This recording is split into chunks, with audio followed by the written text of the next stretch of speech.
Honey ട്രാപ്പിൽ കുടുക്കി വൈദികനിൽ നിന്ന് 41 ലക്ഷം രൂപ തട്ടിയെടുത്ത 2 പേരെ പോലീസ് അറസ്റ്റ് ചെയ്തു. ബംഗളൂരു സ്വദേശികളായ നേഹ, സാരഥി എന്നിവരാണ് പിടിയിലായത്. വീഡിയോ കോൾ വിളിച്ച് സ്വകാര്യ ദൃശ്യങ്ങൾ കൈക്കലാക്കി ഭീഷണിപ്പെടുത്തുകയായിരുന്നു. ടോബി ജോൺസൺ കോട്ടയം ചെയ്യുന്നു. ടോബി, ഈ വൈദികനിൽ നിന്ന് 41 ലക്ഷം രൂപ അത് എത്ര വർഷം കൊണ്ടാണ് ഇവർ തട്ടിയെടുത്തത്? എങ്ങനെയാണ് ഇവർ പിടിയിലായത്?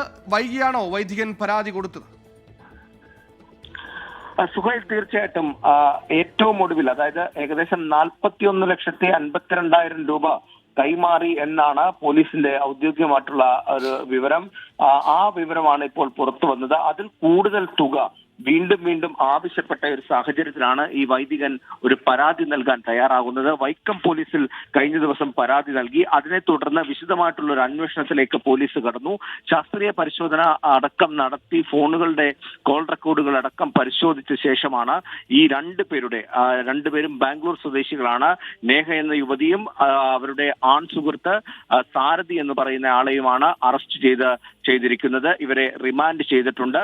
2023 ഏപ്രിൽ മാസത്തിൽ മുതലാണ് ഈ വൈദികനിൽ നിന്നും പണം തട്ടിയത്. പലതവണയായി 41 ലക്ഷം രൂപ തട്ടിയെടുക്കുകയായിരുന്നു. ഈ വൈദികന്റെ ചുമതലയുള്ള ഒരു സ്ഥാപനത്തിൽ ജോലിക്ക് വേണ്ടിയെന്ന് പറഞ്ഞാണ് ഇവർ ബന്ധപ്പെട്ടത്. അതിനുശേഷം ഈ വൈദികനുമായി അടുപ്പ് സ്ഥാപിക്കുകയും തുടർന്ന് വീഡിയോ കോൾ അടക്കം ചെയ്യുകയുമായിരുന്നു. എന്തായാലും വിശദമായിട്ടുള്ള അന്വേഷണത്തിലേക്ക് പോലീസ് കടന്നിട്ടുണ്ട്. ഈ 2 പ്രതികളെയും ഇപ്പോൾ കോടതി റിമാൻഡ് ചെയ്തിട്ടുണ്ട്. സുഹൈൽ, ശരി, ടോബിയാണ് ഇവർ നൽകിയത്. വൈദികനിൽ നിന്ന് 41 ലക്ഷം രൂപയാണ് തട്ടിയെടുത്തത്. തേൻകടിയിൽ പെട്ടുപോകാതിരിക്കുക, ബന്ധങ്ങളിൽ ശ്രദ്ധ പുലർത്തുക. മറ്റു വാർത്തയിലേക്കാണ്.